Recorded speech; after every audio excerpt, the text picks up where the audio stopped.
Let's suppose that you were able every night to dream any dream you wanted to dream.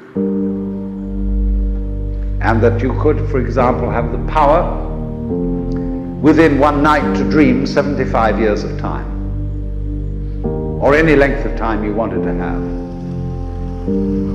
And you would naturally, as you began on this adventure of dreams, you would fulfill all your wishes.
Welcome back, motorized bike enthusiasts. Today we take the trail bike out onto some mostly new trails. Thanks to the closing of hunting season, I can now have free reign over the trails here in central Louisiana. And it was great. We took the bike through some really boggy areas and just had fun with the pup.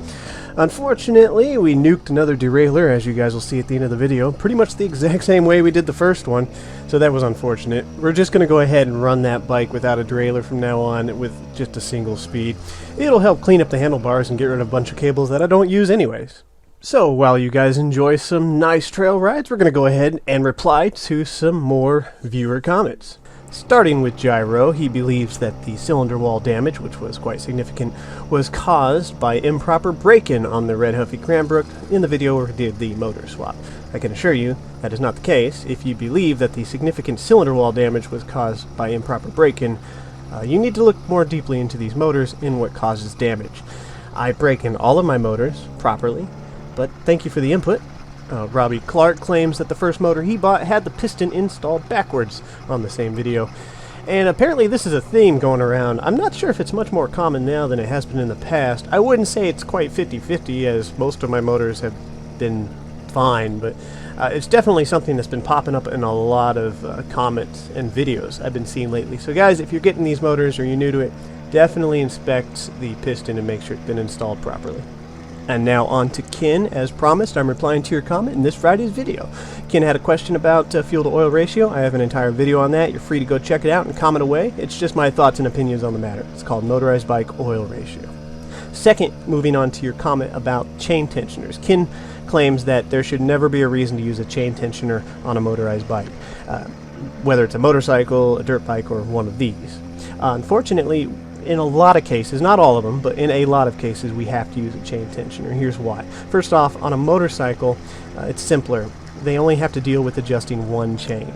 And on every motorcycle I've ever seen, they have the ability to move the rear wheel forward and backwards to get that chain tension right where they want it. Unfortunately, on a lot of bike frames, like my mountain bike, there is no adjustment on the rear wheel. It just clamps into a slot, and that's what you got.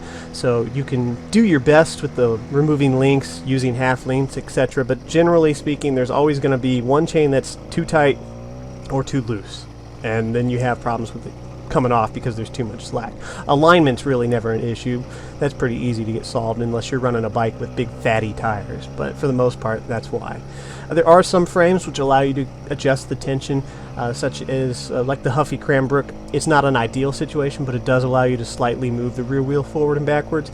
And even in those situations, because they're two different sizes of chains, the bike chain and the 415 chain, a lot of times you can't get both of them just right. Sometimes you get lucky, not always.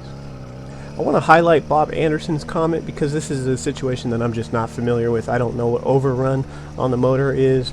So if any of you guys can help him out, look for his comment on the Trailbrook video and see if you can help him out.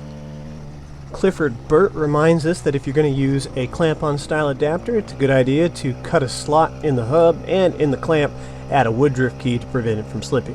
Whereas I do agree with this, I'm not sure if that ever came up in this particular video, as the bike in question was using a rag joint. Although I might have brought it up, my memory is not the best. On the same subject, Free Hugs asks about using shims if the clamp-on style adapter is too loose. I had tried using various different types of shims like rubber, some kind of sandpaper material, and other things that just never quite kept it from slipping. The only thing I was ever able to do was basically, as mentioned above, use a woodruff key. Another highlighted comment I'd like to bring up here, so maybe some of you more experienced guys can help him out, is he's having spark issues. Basically, he has no spark. In his previous comment, he tested the spark plug and he said that there was no spark. So he replaced spark plug, CDI, and the magneto. He claimed the bike started once and then wouldn't start after that. I'm going to try and help you best I can, but without any kind of video, up-close look of the bike, there's not much I can do. I would personally start with removing the kill switch from the equation. So unplug both wires to the kill switch and just get them out of the equation so we can make sure there's not like a short in the kill switch somewhere. Also make sure that all the wires in the entire ignition system are not, like, there's no cuts or burns in the wires causing them to short out to the frame or to another wire. Start with that. You mentioned that you installed a new magneto. Make sure that there's a small air gap between the magneto and the spinning magnet on the motor. You want to make sure that those are not rubbing against each other, because they could I assume they could damage each other if they're touching, like using a business card or piece of paper, thick piece of paper while you're installing the magneto, I believe is a process that's used. That's the best I can do, but if you can give us a video, nice up close look of the entire system, your entire ignition system, might be able to help you out better. For any other users who are curious exactly what 56 tooth sprocket I'm using, here is the exact name of that sprocket on Amazon. That's the same sprocket on this bike, and basically all of my trail ride videos on the mountain bike using this sprocket. We have a user here who wants to know if you have to have pedals on the two-stroke builds. Technically no, but in practicality, yes. Excluding the legal issues, like there's the whole, if you still want it to be street legal in most states, it has to have pedals on it. Excluding that, the two strokes, well, they don't have a centrifugal clutch going from a dead stop, whereas a lot of bikes can use just the clutch from a dead stop to get going. It puts a lot of stress on the clutch pads. Personally, it's not a big deal to me because they're so cheap, I don't mind replacing them, and they're a lot stronger than people give them credit for. But yeah, you're going to be putting a lot of extra unnecessary stress on your dry clutch if you use only the motor from a dead stop. And I never stopped once to realize that some viewers might not realize that we build these bikes. So for anybody wondering where you get these bikes, you build them. I mean, you can technically buy them pre-built, but for the most part, you build them. But the reason I'm replying to this one in the video is mostly because I forgot to mention, guys, that while you're searching for motors, by the way, Walmart's online store now offers them in almost all situations with the free shipping, and in some situations with the free 2-day shipping. Walmart's online does not require a membership, so it's just another option for you guys when you're looking for motors. It's Amazon, Walmart, eBay, and then a handful of other places like Banggood. Just an extra option for you guys. And replying to both of Patrick Graves' comments here, his first one is about contact information. Look, if you guys have builds and stuff you want to show me, please post a video on YouTube. YouTube is really the only platform I use for anything. I do pop up in the custom motorized bike group every once in a while, but I seldomly go in there because the environment is not ideal for the kind of riding I like to do. Anyways, he also claims to has a custom exhaust system on his bike that sounds great, and this is another reason why I'd really like you to upload a video and point it out to me, because I will go check it out. I'd love to hear it. See, when I watch your guys' videos, I get ideas, and I'll give you shout outs and whatnot, but for the most part, it's just a wealth of information that everybody needs to see. So, you know, even if it's just a video of your bike at idle with a few revs, let's hear that exhaust, man. Anybody who posts comments saying that they have builds they'd like me to go check out, I will check them out. And if it's something I really like, I'll even showcase you on the channel if you want me to. So I'm showcasing Fazek's comment here in hopes that some of you can make sense out of this. I'm not sure if something's been lost in translation. I'm really not sure why he posted this or what he was trying to get at, but he says they've been doing the motorized bike thing in Sweden for over 70 years, and it's nothing new. Okay, but I'm a motorized bike channel. I put up videos about motorized bikes. And also, are you stating that just because something's old, it's not fun? That doesn't make sense, because I went over to your channel and checked out the first video I saw, and it was a car show, which I assume was in Sweden, and in that car show you see almost nothing but old American muscle. So, yeah, just because something's old doesn't mean it's not fun, and if this isn't your thing, why are you here? I'm not going to go into depth on these comments, but I swear it's things like this which make me wish I had Rob's number from Zeta Motorsports, so I could just call him up and be like, hey man, those motors you're running on the dyno, do you use things like boost bottles and ram air intakes? Do they help? Because you guys might not like him, but he does have a dyno and he does build motors. So, you know, if I was to ask him a question like this and get a definitive answer, then that would just give me peace of mind. A similar comment to the one before, individual says he's not having a spark. I'm not sure if he has definitively tested this to make absolutely certain there's no spark.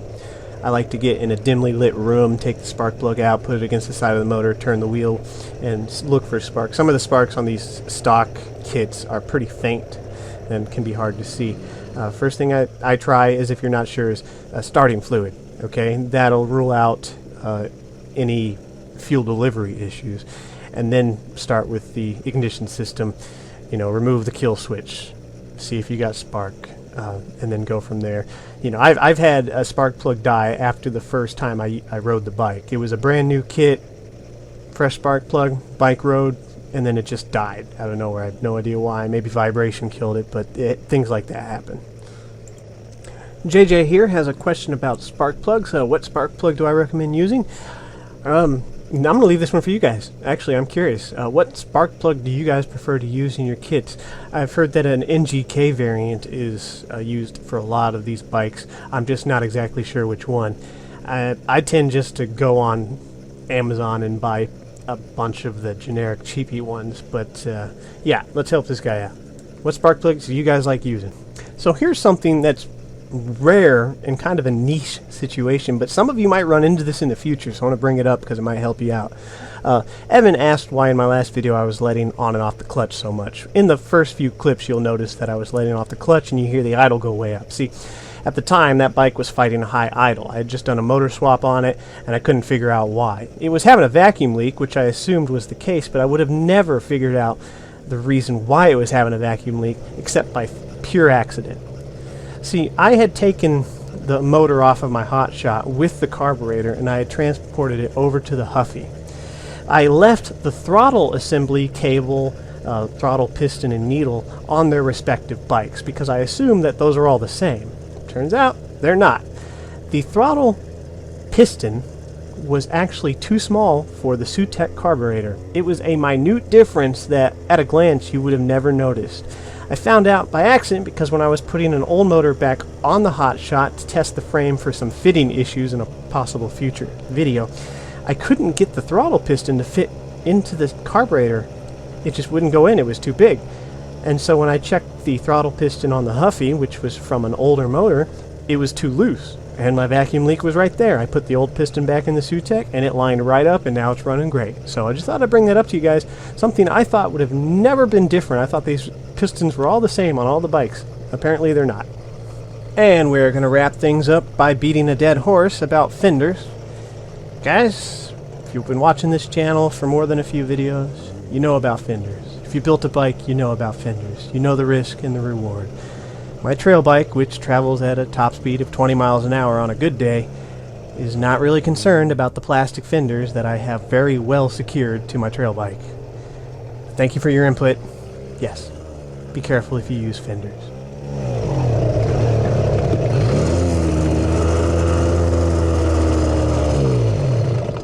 Again.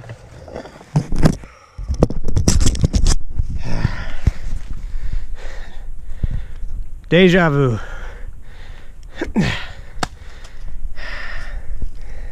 Yep. That's derailleur number 2 destroyed the exact same way as the first one. Lucky me. Ooh. The truck's right there. Because all I was trying to do is run the gas out of the carburetor and then drain the tank. And I hear thunder. Well, this frame has the unfortunate disadvantage of not having a derailleur hanger as more expensive mountain bikes. So each time I nuke a derailleur, it tweaks the frame just a little bit more.